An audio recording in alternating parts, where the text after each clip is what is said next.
fondement même de la quête intellectuelle et scientifique en Afrique sur la notion de Dieu, ça a été déjà de se dire une chose qui est extraordinaire. Hein. C'est-à-dire que si on a la biodiversité, c'est qu'il y a bien quelqu'un qui est à l'origine de l'apparition, de la gestation, de l'enfantement, de la création de cette biodiversité.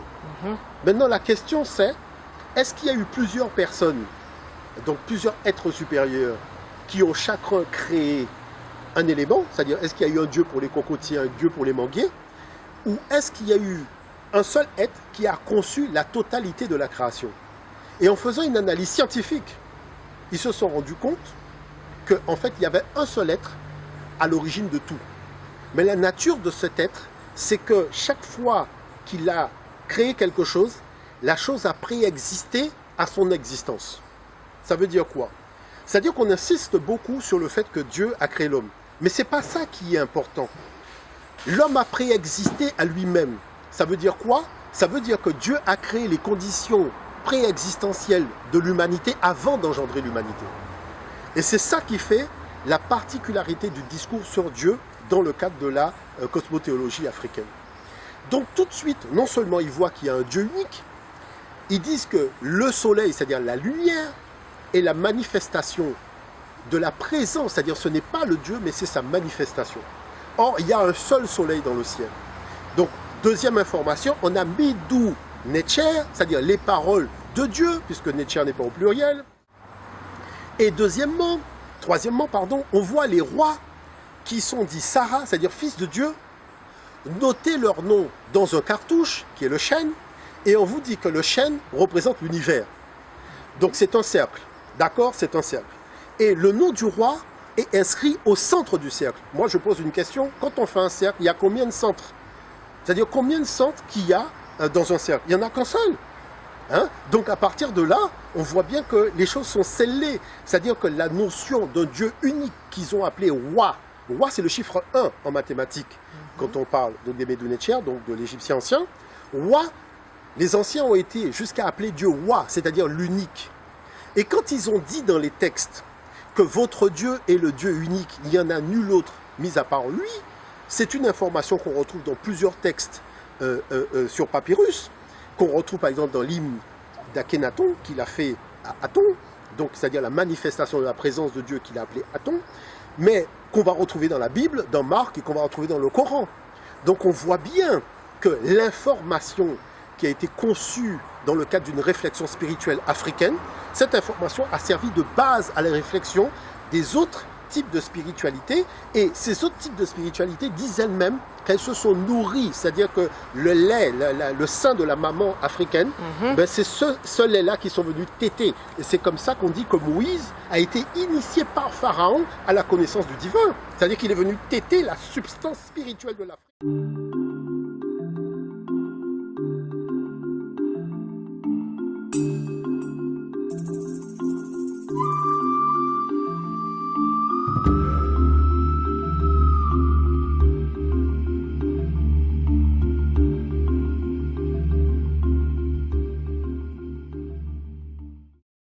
C'est que si les anciens en Afrique ont inventé l'écriture, ils ont forcément donné un nom à ce qu'ils ont inventé. Parce qu'on s'aperçoit que, par exemple, l'Europe, qui n'a pas inventé l'écriture, puisque l'écriture procède des Cananéens, de l'aveu même des historiens européens qui font autorité, je veux parler d'Hérodote ou de Dior de Sicile ou d'autres, ils disent que ce sont des Cananéens, qu'ils appellent des Phéniciens, qui avaient apporté l'écriture à des Noirs qui vivaient en Europe avant l'arrivée des Indo-Européens. Et les Indo-Européens envahisseurs sont arrivés au moment où il y avait cet échange d'informations. C'est pour ça qu'ils disent qu'ils ont appris cette technicité auprès des Pélages, les Pélages qui étaient déjà là. Et même l'écriture latine n'est pas une invention de la gestation intellectuelle des Indo-Européens, parce qu'il y avait un peuple qui était déjà là, un peuple négro-africain qu'on appelait les Étrusques, vous voyez. Et moi, je veux bien qu'on discute. Mais le problème, c'est qu'on a quand même analysé l'ADN des sépultures des Étrusques, et on a bien vu que cet ADN ne correspondait pas à l'ADN indo-européen. Donc, je dirais là-dessus, il n'y a même pas matière à discussion. Bon. Donc, s'ils ont inventé l'écriture, il y avait un nom pour l'écriture. Hein, puisque dans les textes grecs, il n'y a pas de nom pour l'écriture. On dit la technicité des Cananéens, des Phéniciens. c'est-à-dire c'est l'apport de la Phénicie. Voilà, il n'y a pas de mot puisque ce n'est pas une invention faite par les Indo-Européens. Mais l'écriture étant une invention faite par les Africains, ils ont appelé cette invention Medu Necher. Alors, Medu, Med en égyptien ancien, hein, ça veut dire la parole. Medu, c'est le pluriel. Le ou représente le pluriel, donc ça veut dire les paroles. Mais Necher n'est pas au pluriel, c'est bien au singulier. On n'a pas dit Necheru, on a dit Necher. Et Necher, ça veut dire Dieu. Donc, les paroles de Dieu. Donc, quand nos ancêtres en Afrique ont inventé l'écriture, ce n'était pas pour faire des calculs comme en Mésopotamie. Il faut quand même être un minimum honnête. Parce que si on dit que ce qui a poussé à l'invention d'un support, d'un système de fixation de la parole sur un support en Mésopotamie, ce n'était pas pour parler de Dieu, c'était pour faire des calculs, puisqu'on parle de calculi. Mais en Afrique, c'était pour témoigner de l'existence de Dieu. C'est pour ça que tous les historiens de l'Antiquité disent que c'est l'Afrique qui a la première initié l'humanité à la connaissance de Dieu. Et on l'a par le nom de l'écriture.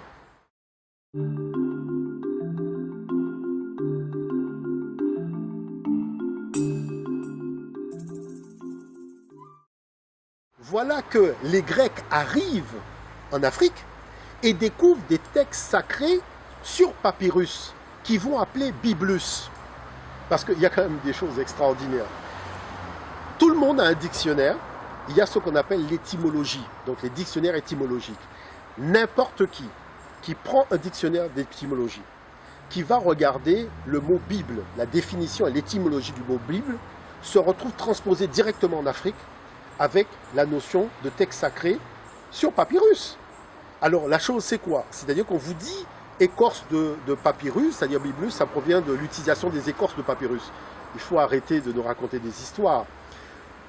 Le grec qui est arrivé en Afrique a bien vu que les papyrus servaient en fait à la confection du support. C'est pour ça qu'on appelle le support papyrus du nom de la plante.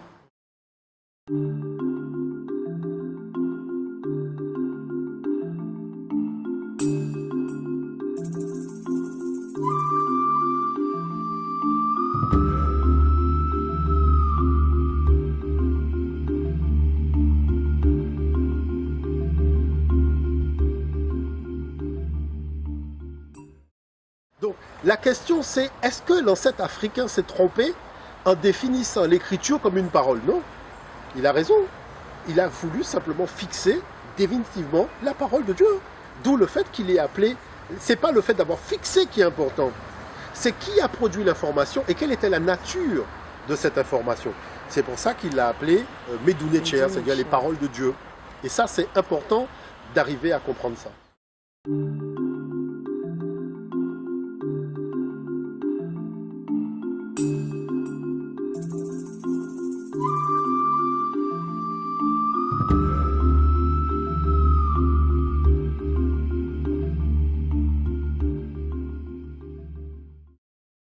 C'est-à-dire la gestion de la relation entre Dieu perçu comme l'infini et l'homme perçu comme le fini.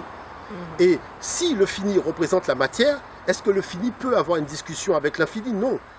Donc il faut que la part qui représente l'infini dans l'homme, c'est-à-dire l'esprit, engage une relation avec, je dirais, l'infini qui est à l'origine de la création de tous les êtres. Et c'est cet infini qui est l'esprit de l'homme qui doit hériter de l'immortalité, c'est-à-dire de la vie éternelle, tandis que la dimension de la matière, elle est appelée à disparaître. Donc on voit bien que dans le discours théologique qui a été élaboré à l'époque en Afrique, il y avait un sens réel des choses qui servait d'inspiration aux hommes, puisqu'il n'y avait pas d'intégrisme religieux, il n'y avait pas toutes ces problématiques de conflit, et pourtant chaque temple avait sa dimension théologique qui était, je dirais, qui venait en fait tout simplement en complémentarité de la grande pensée théologique qui permettait de cerner Dieu, non pas dans ce qu'il était, dans un aspect particulier, mais dans la globalité de ses aspects.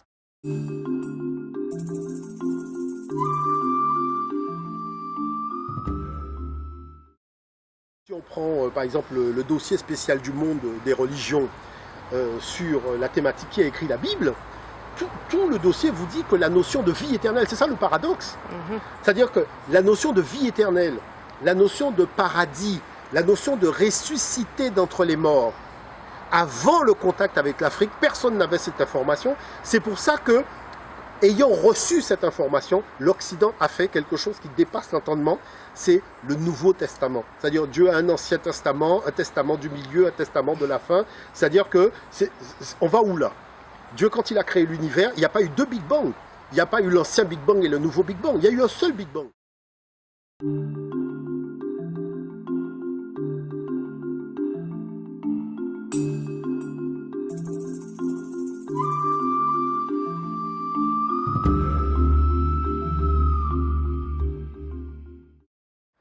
En Occident, tout ce qui revêt de l'ordre de l'importance dans le cadre du fonctionnement de la société occidentale, l'oral prévaut sur l'écrit. C'est-à-dire quand un président prête serment, c'est verbalement, c'est-à-dire c'est sa parole qui l'engage. Quand on est dans le tribunal, c'est la parole qui engage. Quand on se marie à la mairie, c'est la parole qui engage. C'est-à-dire que l'Occident sait très bien que c'est la parole qui engage. La parole engage parce que tout le monde a bien entendu, c'est-à-dire on dit les choses devant témoin et la chose est censée venir du cœur. Parce que peut-être une personne n'a pas entendu, mais quand il y a beaucoup de monde, il y a quand même la majorité des gens qui ont bien entendu ce qui a été dit. Et l'écrit ne vient que confirmer ce que la parole a dit. Donc il fait que la parole a toujours eu la primauté sur l'écrit. Maintenant, ce qui concerne le débat de l'écrit en Afrique, toutes les civilisations africaines étaient dotées de l'écriture. Mais certaines ont gardé dans un cadre initiatique le système de fixation d'une information parlée. Et que quand les gens avaient le code de lecture, on le voit bien pour les hiéroglyphes, vous voyez des hiéroglyphes pour vous ce sont des dessins. Mais quand vous avez le code de lecture, vous comprenez la phrase. Et c'est valable pour toutes les civilisations africaines. Vous voyez? Donc tout ça relève en fait d'une vision totalement colonialiste et impérialiste de l'histoire des pays du Sud, avec une chose qui est extraordinaire, c'est-à-dire un Occident qui n'a jamais généré quelque écriture que ce soit de toute son histoire. C'est-à-dire c'est celui qui a été dans l'oralité. Vous voyez une chose qui est extraordinaire, qui a reçu l'écriture de la part de l'Afrique. Et ses propres historiens reconnaissent que l'écriture est venue de l'Afrique. C'est celui-là qui vient nous raconter des histoires de merde.